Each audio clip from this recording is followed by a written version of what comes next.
Bonjour à toutes et bonjour à tous, aujourd'hui on se retrouve pour une nouvelle vidéo et cette fois-ci comme vous l'avez vu sur le titre on va parler d'un Linux, Maculu Linux qui ressemble un petit peu à Windows. Voilà, donc on va voir ça tout de suite et tout d'abord on va aller voir un petit peu sur DistroWatch, voir ce qu'il en est. Donc, je remonte un peu. Alors c'est Linux évidemment, c'est sur Debian Testing et sur Ubuntu en même temps, c'est un peu entre les deux, ça vient d'Afrique du Sud. Et là, on voit un petit peu les bureaux qui se sont pris. Donc, il y a Aero, KDE, LXFCE, Unity, XFCE. Voilà. Donc, ça, c'est à peu près les bureaux qu'on a. Et Cinnamon aussi, même si c'est pas marqué là, etc., etc. Voilà. Donc, ça, c'est un petit peu pour le système. Donc, en gros, ce que c'est. Ensuite, alors le site internet pour le moment il ne veut plus démarrer, donc ça c'est pas un problème. Ce que j'ai pris, donc c'est la version qui ressemble à Windows. Sinon il y en a d'autres versions. Il y a d'autres versions qui existent sur Mac ou Linux. On peut prendre celle qu'on veut. Et je vais prendre celle de Windows tout simplement parce que justement parce que ça ressemble à Windows et que pour les personnes qui ont envie de passer de Windows pardon à Linux, et ben ça pourrait peut-être être intéressant de voir ça. Donc on va voir tout de suite avec la machine qui a démarré déjà, donc la machine virtuelle. On va se connecter et puis on va voir un petit peu ce qu'il en est. Donc,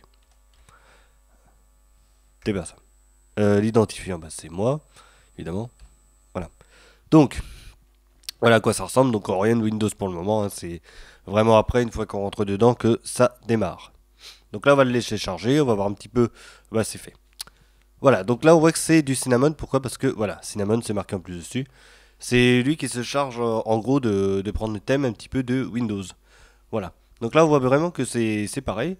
On a les icônes qui sont ici. On a le menu démarrer qu'on épluchera tout à l'heure qui se trouve ici. Quelques petites icônes de lancement rapide un petit peu serrées, on va dire, mais bon, ça va. Et puis là, les autres nos icônes de notification. Le réseau, le son. Là, je sais plus ce que c'est. Volume. Il y a un truc, ça ressemble à le Bluetooth et tout. Enfin voilà, il y a tout le réseau et tout. On va voir tout de suite combien ça consomme. Donc, pour information, voilà, je vais arrêter de faire le suspense. Le système, franchement, il m'a bien plu pour, entre guillemets, la façon d'être et tout, et pour justement proposer une alternative à Windows. Donc, bon, après, tout n'est pas rose, bien évidemment. On va voir tout ça. Donc là, on est à vide, évidemment. Donc là, on consomme 930 mégaoctets de RAM, donc 140, on va dire. On va passer giga tout à l'heure. C'est beaucoup trop, je trouve. Bon, après, même si on est en 64 bits, on est quand même sur du Linux. Et pour moi, je trouve que c'est beaucoup trop d'avoir autant de RAM utilisé, surtout qu'on n'a absolument rien lancé. Donc ça, je trouve que c'est un poil dérangeant pour moi. Voilà, au niveau de la légèreté et tout. Donc c'est un système qui est un petit peu lourd entre guillemets à prendre en charge. Donc il faut quand même en 64 bits des machines qui soient assez sympas, genre avec 4 Go de RAM. Ce serait pas mal. 2, ce serait un petit peu court, à mon avis. Voilà.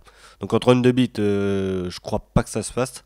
Mais en 64 bits, voilà, faut quand même une machine avec un petit peu de mémoire vive à l'intérieur.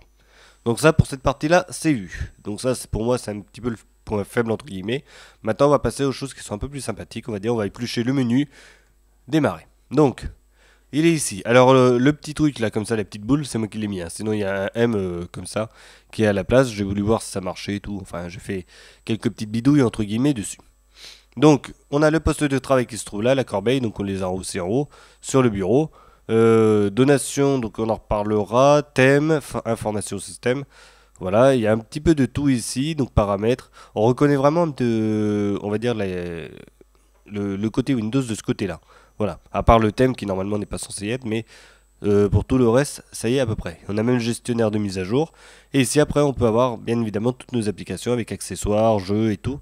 Et un petit pack de lancement rapide avec des icônes un peu plus grosses. Donc personnellement, moi j'aime pas trop ce truc-là d'avoir ceci, mais bon. Après, ça c'est pas trop grave non plus. J'ai pas testé d'ailleurs, si je fais clic droit, je peux supprimer des favoris. Voilà. Donc, accessoires, on va voir, on a la calculette, bon bah habituel, hein. Capture d'écran, gestionnaire de disque hein, pour gérer un petit peu ses clés USB et tout. Gestionnaire de fichiers, on y reviendra tout à l'heure de toute façon avec l'extracteur d'archives. Là c'est pour noter un petit peu du texte, voilà, c'est un éditeur de texte très très simple. Hop, rien de bien spécifique. Tiens, il est resté en anglais celui-là, mais c'est pas grave. Quoi est-ce qu'on a d'autre? Là, c'est pour tester sa connexion internet. Voilà, c'est savoir si c'est rapide ou pas. Donc, bah voilà, c'était vraiment le dernier test que je voulais voir. Si ça allait vite ou pas chez moi. ça va encore. Ensuite, accessoires ici. Menu principal, bah, c'est pour gérer le menu évidemment. Mot de passe et clé. Stay search, je sais pas ce que c'est. Optimiser le système, ok. Table de caractère et... ah oui, d'accord, c'est pour changer le fond d'écran. Voilà. Donc on a des fonds d'écran, on peut les changer, hein, ça y a pas de souci, je vais l'allumer. Je n'avais pas encore allumé celui-là. Donc change toutes les 2 heures avec des effets, bon bah, ça peut être sympa. Hop. Donc ça c'est ce qui permet de changer tout notre fond d'écran en permanence, donc ça c'est cool aussi de ce côté-là. Voilà. Dommage qu'il soit resté en anglais celui-là. Parce que j'ai pourtant mis en français tout le reste. Les jeux, bon, on s'en fout un petit peu, mais on a quand même Steam qui est là. Et Play on Linux, voilà, c'est quand même quelque chose qui est un petit peu plus important, je veux dire, que tout le reste. Ceux qui aiment bien Pac-Man, bah, voilà, il y a des petits trucs comme ça qui y sont. Mais on a quand même Steam qui est installé, donc ça c'est très bien, je trouve, justement, pour pouvoir jouer pour les jeunes et tout. Et Play on Linux, pareil, bah, c'est pour récupérer des logiciels de Windows et les installer à l'intérieur. Et en plus de ça, on a Wine, là, ici, qui se trouve là pour continuer un petit peu cet esprit-là et récupérer des applis de Windows et les installer sur ce Linux. Donc ça, c'est pas mal non plus. Donc quand je dis ça, je pense par exemple à PowerPoint, des choses comme ça, même si c'est pas super bien intégré, mais on peut quand même les installer en temps normal. Le graphisme, alors là on en a plusieurs, donc on a plein de trucs pour dessiner. Ça c'est plutôt cool. Donc on va aller sur MyPaint pour commencer, pour ceux qui ne connaissent pas. Donc ça c'est juste pour dessiner et des choses comme ça. Donc là on a alors les couleurs, je sais pas trop, hein. J'ai pas trop été voir là-dessus, mais je sais qu'on peut dessiner des choses. Voilà. Ah, c'est peut-être là. Non. Voilà. Hop. Voilà, j'ai fait un petit dessin. Je suis content. Abandonné. Ensuite, on a quoi d'autre? En graphisme, Nomak. Nomak qui permet juste de voir des images, hein.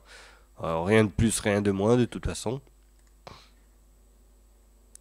Ici, Pencil 2D. Donc là, c'est vraiment pour faire plus de dessins, de toute façon. Ça ressemble un petit peu à Paint, entre guillemets, mais bon, il y a quand même des gestions de calque et tout dedans. C'est plutôt sympa, on va dire, hein, quand même. Ensuite, graphisme, on est retourné ici. Pinta. Donc Pinta, lui, qui ressemble largement plus à ce que l'on connaît sous Paint. Hormis qu'il y a quand même l'ajout des gestions de calque ici. Voilà. De toute façon, on a vraiment, enfin, c'est bien plus facile généralement de faire mieux que Paint. On va dire quand même, hein. Ça, y a pas de souci. Voilà. Donc là, j'ai fait mes petits trucs, je suis content. Je peux rajouter des calques. Hop, voilà. Et faire mon petit traitement de dessin. Voilà. Donc ça, c'est pour les applications graphiques que l'on a, hein, bien évidemment.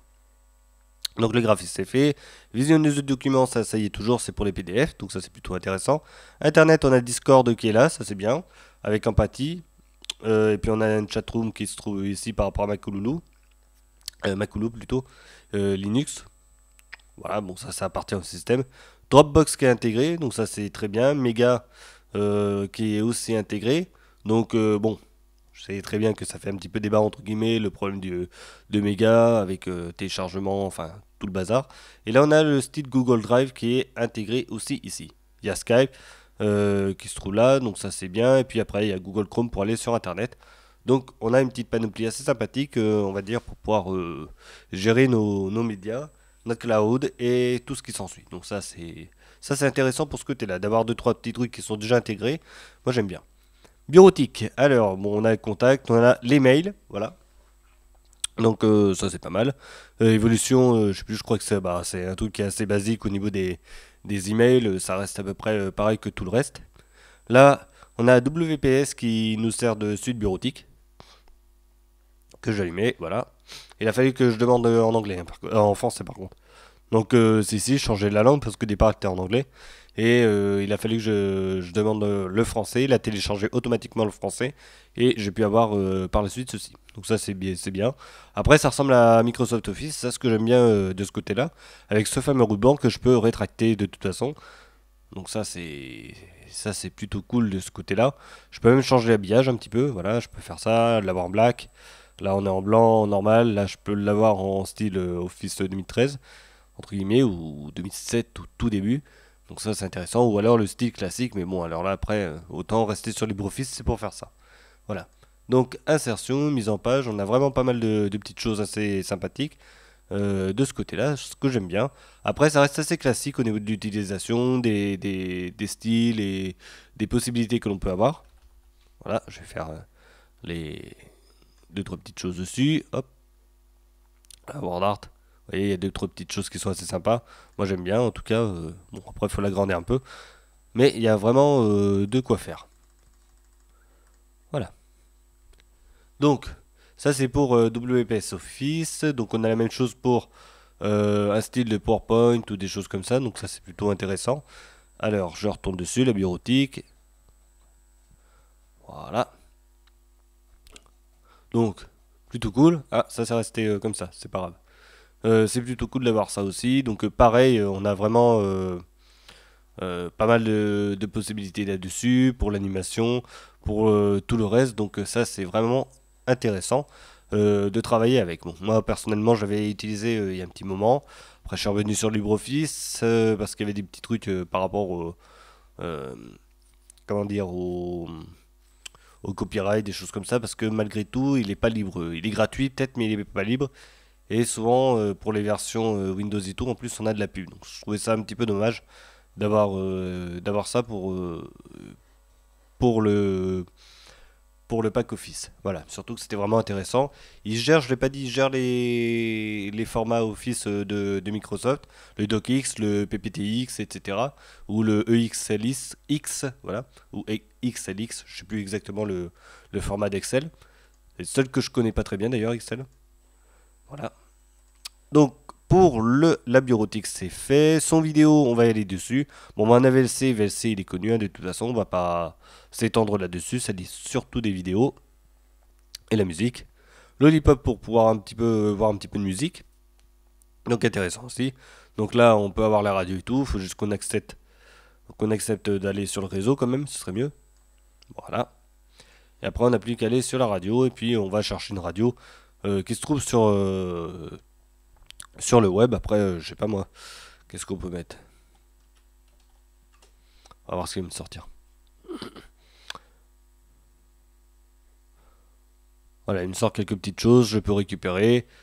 Donc ça, c'est plutôt intéressant. Après, je peux... Voilà, les radios sont là. Elles arrivent.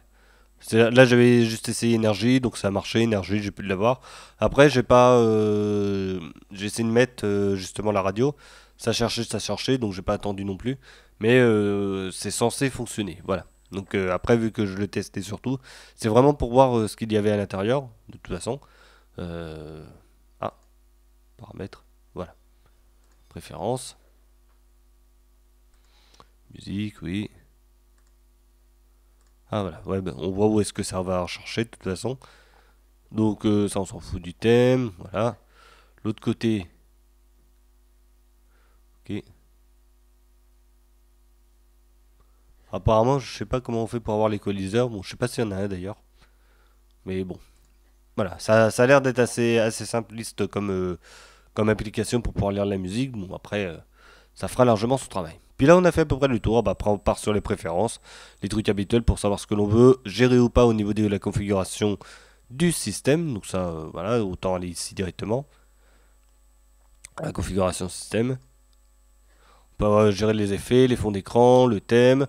Voilà, et après, bah, comme c'est du Cinnamon, on retrouve les extensions, les possibilités du Cinnamon qui sont ici. Donc là, je vais aller dans extension directement. Là, je peux activer les fenêtres qui bougent ou des choses comme ça, ou tout simplement aller ici pour voir ce qu'il y a de possible. Donc ça, c'est assez intéressant aussi. Voilà. Les fenêtres, je sais plus. Bon, il y a pas mal de choses de toute façon. Ah oui, c'est pour gérer les boutons, suivant ce que l'on a comme thème. Parce que si on met le thème Mac ou des choses comme ça et qu'on a envie que tout se trouve à gauche, bah, autant le faire. Voilà. Ça c'est fait. Les langues, bon bah voilà, j'ai changé. Alors il y a eu un truc aussi, il faut que je vous le dise. Quand j'ai installé le système, il demande quand même un mot de passe. Quand on installe le système, le mot de passe administrateur qui est Macoulou. Le problème c'est que quand on est en France avec un clavier français et qu'on se retrouve à essayer de taper le mot de passe avec un clavier français alors que c'est en anglais à la base, ça pose un peu problème. Donc moi, je aurais peut-être préféré plutôt qu'il n'y ait pas de mot de passe, qu'on fasse entrer-entrée et que ça bascule directement sur la possibilité de choisir son clavier euh, à l'installation et après que l'on puisse l'installer directement par la suite. Voilà. Donc je trouve que c'est dommage d'avoir mis un mot de passe. C'est pour ça, donc au début je comprenais pas, je dis ma coulou, oui j'essaye, ça veut pas. Et après j'ai réfléchi, j'ai dit bah oui je suis bête, c'est que c'est en anglais. Et puis mais le problème c'est que je fais plus de différence entre l'anglais et le français parce que je comprends bien les deux. Alors j'étais là, j'essayais.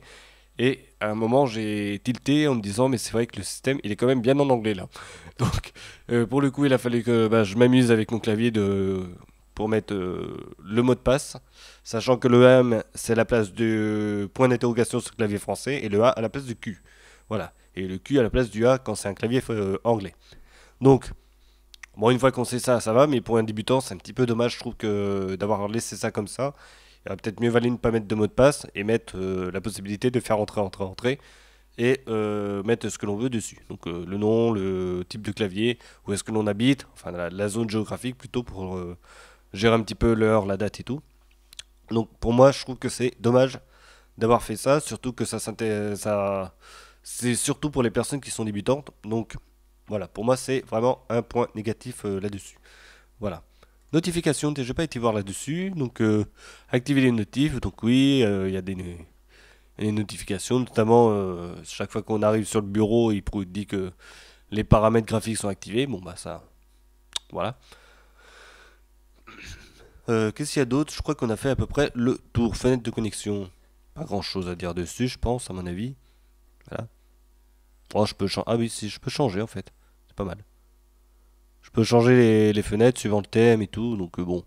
En l'occurrence, je compte pas tout changer non plus, mais vous voyez qu'il y a possibilité de faire des choses. Donc là, j'étais bien sur ma Maculu Linux. Voilà. Et après, ben, on en a plusieurs de toute façon. On n'a plus qu'à sélectionner, on clique, on installe, et puis après, c'est parti. On le change de toute façon par rapport à celui qu'on en avait au début. Voilà. Connexion automatique, voilà, je peux l'activer ou pas. Là, je l'ai activé. Voilà. Donc ça, c'est vu. Ça, c'est pour les paramètres. Maintenant, on va s'intéresser un petit peu, bah, les effets. Voilà. Donc comme je disais, il y a des effets qui sont là. C'est tout actif de ce côté-là. Ça, c'est intéressant aussi. Les fonds d'écran, on va voir un petit peu. Donc les fonds d'écran, moi, j'avais bien aimé à ce niveau-là. Donc là, hop là, ça marche. Allez, on va aller voir là-dessus. Donc franchement, c'est des. Alors, les fonds d'écran, les paramètres, ils sont là. Je vais pas le mettre en zoom. Je vais le mettre en centré. Voilà, c'est bon. Comme ça, on verra mieux parce que le problème, c'est que mon écran, il sera pas adapté. Hop, ça, on le bouge de là. Donc voilà, donc là, on peut voir un petit peu les fonds d'écran. Ça, c'est vraiment pour presque terminer en beauté, entre guillemets. Voilà. Bon, ça, c'est sympa. Moi, je trouve que c'est coloré et tout. C'est pas mal. Voilà. Il y en a un peu pour tous les goûts. Ici. Ah, celle-là, la fameuse image de Windows. Elle est là, elle est revenue. Ensuite. Alors, je sais pas si vous avez vu 1920 par 1200, on n'est pas vraiment en 16 neuvième du tout, hein, parce que là, toutes les images, en général, sont à peu près assez restreintes au niveau de la longueur. Ah, petit champ de blé, entre guillemets. Ah, celle-là, intéressante aussi. En fait, elles sont assez intéressantes, hein, de toute façon. Moi, j'aime bien en général les, les fonds d'écran. Là, c'est pareil, ça c'est sympa. On n'aime pas, mais au moins ça a le mérite d'être original. Je vous fais défiler un peu tout, hein, comme ça. Vous voyez ce qu'il en est. Je suis désolé, ça gâche une petite partie de la fenêtre, mais bon, faut bien que je clique dessus. Voilà. Donc, parce que je fais un petit peu le tour par rapport au fait que Ubuntu, justement, il propose pas des fonds d'écran super. Enfin, c'est mon avis. Je trouve que c'est intéressant quand il y en a vraiment des bons aussi. Et ça permet aussi d'améliorer la vie un petit peu du système. Voilà. On a qui sont retouchés des images, mais bon, ça n'en reste pas moins que ça c'est sympathique à voir, hein, de toute façon. Un peu coloré le d'avant. Téléphone. Voilà. Non, c'est plutôt cool. Là pour ceux qui s'aiment. Voilà. Hop. Windows XP, mais ils ont rajouté l'arbre. Pour ceux qui voient un petit peu la référence. Voilà. Bon après voilà, ça reste juste des fonds d'écran, mais bon, malgré tout, je trouve que voilà, ça c'est quelque chose qui donne une petite image entre guillemets aussi du système. En fait, c'est un tout. Pour moi, je trouve que le système c'est un tout. C'est qu'est-ce que l'on met dedans, qu'est-ce qu'on met comme fond d'écran entre guillemets, comme proposition justement. Par rapport à tout ça, moi j'aime bien voir un petit peu ce qu'il en est. Donc voilà, ça j'aime moi, elle est un peu sombre, mais bon après, voilà. Hop, vu qu'on est en hiver, on va mettre une image d'hiver, même si on n'est pas d'hiver cette année. Voilà. Puis là après, on peut gérer un petit peu tout ça, la centrer et tout. Je vais la rebasculer en zoom par rapport à mon écran. Voilà. Donc ça c'était pour les fonds d'écran. Après pour les thèmes, parce que justement c'est un petit peu la particularité de ce système. Donc là c'est j'ai mis le thème Vista entre guillemets. Donc là on le voit bien, WinVista. Hormis qu'il y a le menu qui est un petit peu différent. Mais sinon pour tout le reste on a bien l'effet de voilà l'effet un peu bleuté. Pour ceux qui ont connu entre guillemets Windows Vista, bah ça il ressemble quand même pas mal entre guillemets. Je parle du thème, hein, pas le reste. Donc voilà, après si je vais ici, vous voyez, j'en ai plusieurs. Là, je peux basculer en Windows 10 directement. Après, si je fais ça, hop là, ça devient tout plat. Windows 7, hop là, alors ça, c'est le thème de base. Voilà. Hop, là, comme ça, vous voyez bien. Et on en a plein d'autres, hein. Je peux même mettre en rose si j'ai envie. Et voilà, ça franchement, c'est pas mal. Windows 98, entre guillemets. Voilà. Pareil, là, on voit bien que c'est assez rustique, on va dire. Windows XP. Ça va, ça correspond à peu près. Bon, à part que là, c'est un petit peu restreint, là, quand même, là, le truc. Faudrait que j'enlève ça et que je mette démarrer à la place. Là, ça marche mieux. Donc, comme ça donne une petite idée, je pense, là-dessus. User. Hop. Donc, voilà. Alors là, Windows 3.1, 3.1, pardon. Ça sert pas à grand chose, celui-là, ça ressemble plus. C'est que surtout du plat, ils ont mis du gris, entre guillemets. Donc, voilà. Windows 7 basique, voilà. Ensuite, pointeur de la souris, donc là on est sur du Windows, voilà. On a XP, on a Windows 3, on a Windows 8, Windows Vista. Donc on a de quoi faire. Je vais mettre en Windows Vista, ça va pas changer grand chose. Là pareil, pour le... Alors tout ce qui est bouton et tout, pareil, on a possibilité de gérer un petit peu tout ça, soit de mettre en Windows 10, hop, voilà, c'est tout blanc. C'est là. Ou soit changer, là je vais mettre en Windows XP entre guillemets. Oula, c'est jaune ça. C'est XP bien jaune. C'est intéressant, mais trop jaune, je pense. Windows Vista aussi. Bon, mis à part que c'est pas totalement comme ça, je vais allumer le gestionnaire de fichiers quand même. Voilà. C'est un petit peu gros quand même. C'est dommage, c'est un peu gros, ça, c'est pour pouvoir prendre ce genre de thème. Mais franchement, bon, je trouve que c'est quand même assez intéressant d'avoir ça. Là, pareil pour le pack d'icônes, on peut choisir. Donc Windows par défaut, là je suis en Windows Vista.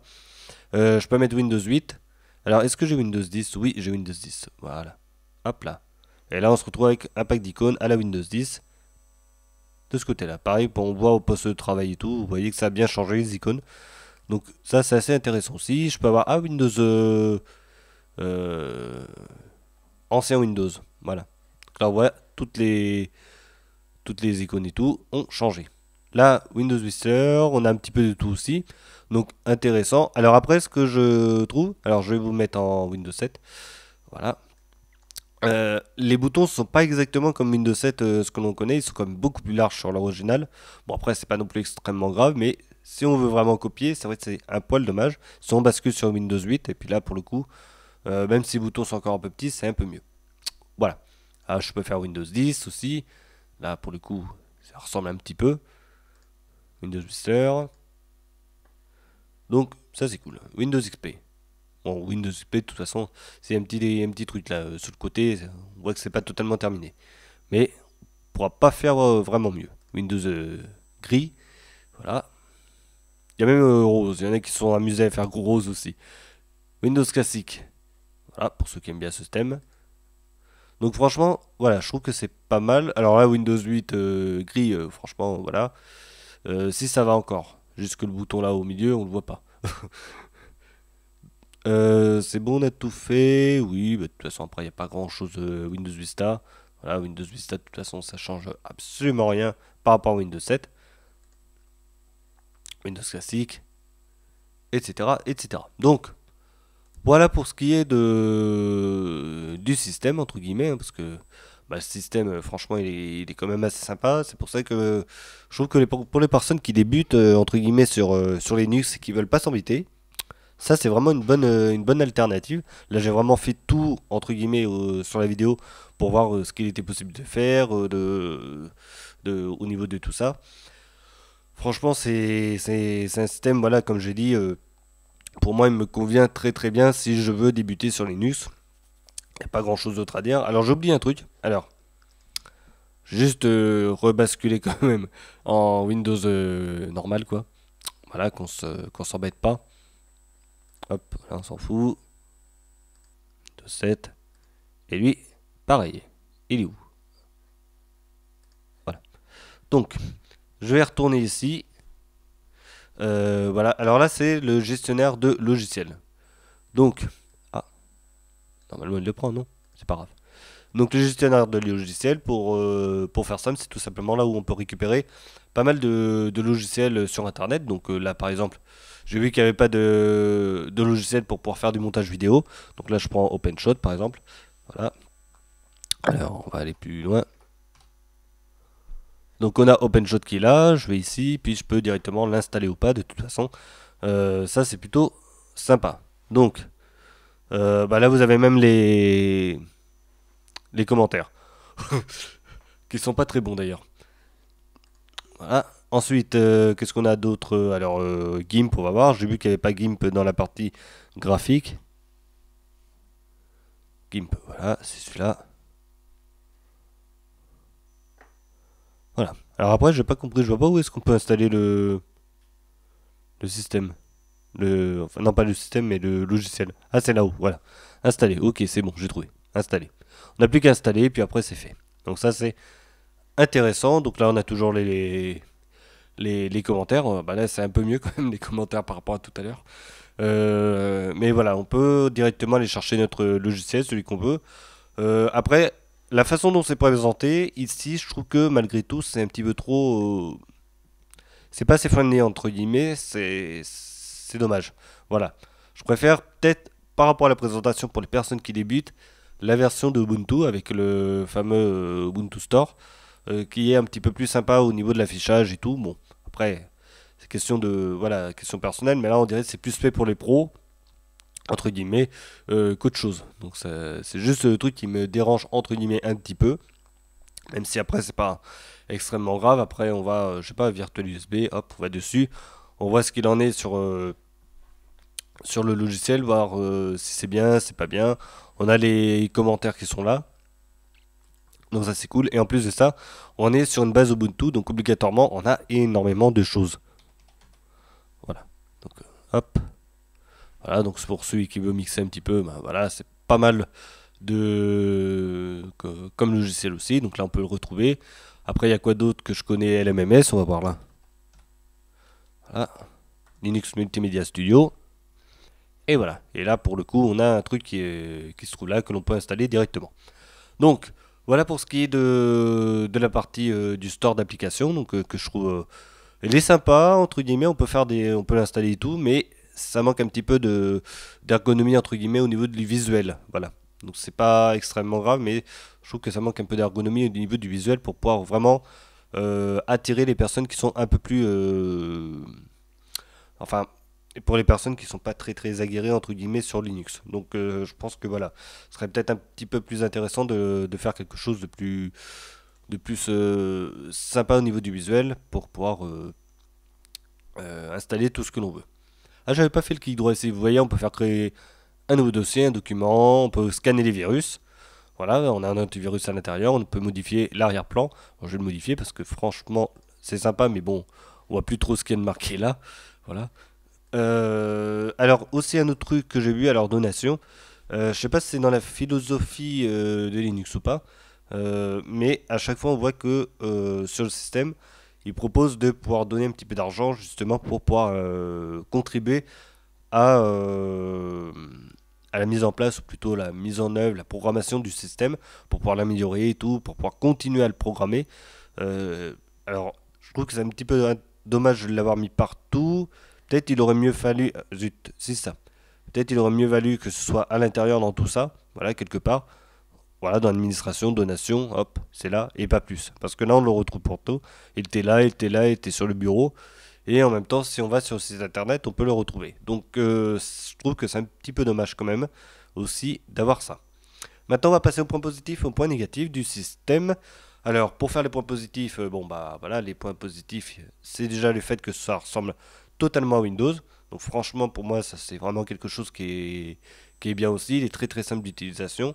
On s'y retrouve, une personne qui vient de Windows et qui va là-dessus, mis à part que c'est pas les mêmes logiciels, mais bon, voilà, on a le menu encore, ça va, c'est quand même bien marqué, où est-ce que c'est, enfin voilà, il suffit d'aller à droite à gauche au début et après on va vite se retrouver de toute façon. Il est simple d'utilisation, les applications qui sont à l'intérieur suffisent largement, voilà. C'est pareil, c'est assez simple, que ce soit WPS, etc. On a vraiment ce qu'il faut. Il y a Chrome, je n'avais jamais allumé encore, lui d'ailleurs. Mais Chrome, c'est pareil, tout le monde connaît entre guillemets Google Chrome ou Firefox. Voilà, donc ça c'est plutôt sympa aussi de ce côté-là. Voilà. Qu'est-ce qu'il y a d'autre dans les points positifs? Alors les points positifs, ça va être entre guillemets, alors même si c'est un petit peu mitigé, mais logiciel. On n'en a pas trop, mis à part dans le graphisme. Bon, ça c'est autre chose. Mais sinon, on n'a pas trop de logiciels. Là, on a ici sur Internet ce qu'il faut. Voilà, on a le navigateur, on a des trucs pour chatter, les applications pour pouvoir accéder à notre cloud. Donc ça c'est intéressant. Pareil pour la bureautique, on a une application Office, c'est tout, on va pas aller plus loin. Pareil pour le son, on a juste ce qu'il faut pour écouter la musique et un petit peu de vidéo. Donc ça c'est intéressant aussi. Et on va pas beaucoup plus loin après, si on veut plus, ben, on va le récupérer sur le store d'applications. Et on va récupérer ce que l'on a besoin, si on veut GIMP, si on veut un truc pour monter des vidéos, etc. etc. Et ben on va rajouter. Voilà. Donc ça c'est pour moi c'est vraiment quelque chose de pas mal aussi. Voilà. Donc ça pour moi il y a beaucoup de choses positives dans le système. Maintenant si on se base sur les choses un petit peu plus négatives entre guillemets, bah, ça va être au niveau de la consommation de la RAM. Donc déjà pour commencer, qui est trop élevée à mon goût, surtout quand on est à vide et qu'on fait absolument rien dessus. On est déjà quasiment à 1 giga de RAM au démarrage, donc ce qui est un petit peu dommage entre guillemets pour un système qui pourrait être un petit peu plus léger. Après ça vient peut-être de Cinnamon, mais bon, voilà. Qu'est-ce qu'il y a d'autre? Ah oui, la gestion de la langue. Alors, j'ai eu un petit souci, entre guillemets, du fait que pour une personne qui débute, c'est un peu dommage d'aller dans les paramètres, ici, et là d'aller justement dans la gestion de la langue pour pouvoir arriver à mettre correctement le pack français. Voilà, donc et après j'étais ici, voilà, et tout en bas, il y avait marqué France, mais c'était pas totalement installé. Il fallait cliquer sur France, installer, et après ça a téléchargé ce qu'il fallait pour pouvoir vraiment tout mettre en français parce que tout n'y était pas malheureusement. Voilà, donc ça c'est un petit peu dommage. Aussi, ce qui est dommage, j'en ai parlé tout à l'heure, c'est l'installation, le fait qu'il demande un mot de passe alors qu'on n'a pas ce qu'il faut pour pouvoir le marquer correctement. Quand on vient d'un autre pays qu'un pays anglophone, bah, on a un petit souci au niveau du clavier et on est obligé de marquer un truc en anglais, donc c'est un petit peu dommage. Voilà, surtout que tout est basé sur justement l'anglais à la base. Donc je pense que ce serait peut-être pas été mal, pourquoi pas au début, de proposer, un petit peu comme ce que fait Mac, le pays où l'on se trouve, afin que justement il puisse configurer le clavier pour pouvoir éventuellement mettre son fameux mot de passe, ou tout simplement ne pas mettre du tout de mot de passe. Je pense que c'est beaucoup mieux pour un débutant, et ensuite on installe tranquillement notre système. Voilà. Donc ça c'est, pour moi c'est, entre guillemets, les points faibles là-dessus. Voilà, je crois que j'ai fait à peu près le tour. Et après, bah, ça ressemble à Windows. Bon, pour certains, bon, pour ceux qui ne veulent pas du tout de Windows ou des choses comme ça va être un point faible. Mais comme j'ai dit, c'est pas fait pour ça. Je pense que le système il est plus vu pour les personnes qui ont envie de changer et de basculer de Windows à Linux. Voilà, sans se casser la tête. Et pour moi, je trouve que c'est une bonne alternative du fait que ça ressemble totalement à Windows et qu'en même temps, on se casse pas la tête à savoir où est-ce que sont telle ou telle chose dans notre ordinateur. Voilà. Donc, pour moi, c'est plutôt ça la philosophie du système. Voilà. Pour faire le bilan global de tout ça, bon, le système, j'ai quand même vu un petit bug. Alors, peut-être c'est à cause de la machine virtuelle, mais je préfère le dire quand même. Il y a eu un moment, il y a eu un petit freeze. Il a fallu que je redémarre de force la machine. Voilà. Mais sinon, après, j'ai pas eu de soucis dessus, en l'occurrence. Voilà. Pour faire le bilan global de tout ça, donc le système, il est très simple d'utilisation, il est simple à utiliser. Il est beau, entre guillemets, vu qu'il reprend exactement ce que veut Windows, que ce soit Windows 8, Windows 10 ou Windows Vista ou antérieur, bien évidemment. Et ben, on sera pas perdu. Pour les personnes qui étaient de Windows et qui veulent passer sur Linux, c'est un bon point. Et après, comme j'ai dit, le petit point faible, c'est au niveau de l'installation et la prise en charge de la langue qui aurait pu être un petit peu mieux justement pour les débutants.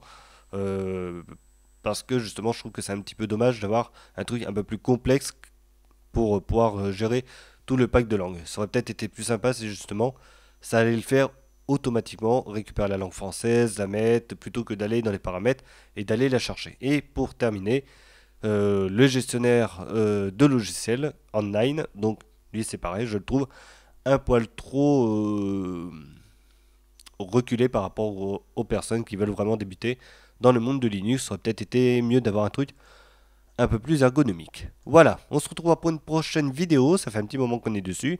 Et bon, je pense que ça valait un petit peu le coup par rapport au système qui est vraiment intéressant, je trouve, malgré tout. Il n'y en a pas beaucoup qui sont comme ça et j'aime bien justement faire des vidéos s'il y a un système qui est un petit peu différent, voilà, qui se démarque. Ça reste toujours les mêmes logiciels à la base, mais la façon ou plutôt la philosophie du système peut changer. Voilà, comme ici où on veut reprendre les Windows pour pouvoir avoir un accès plus sympa, plus facile pour l'utilisateur.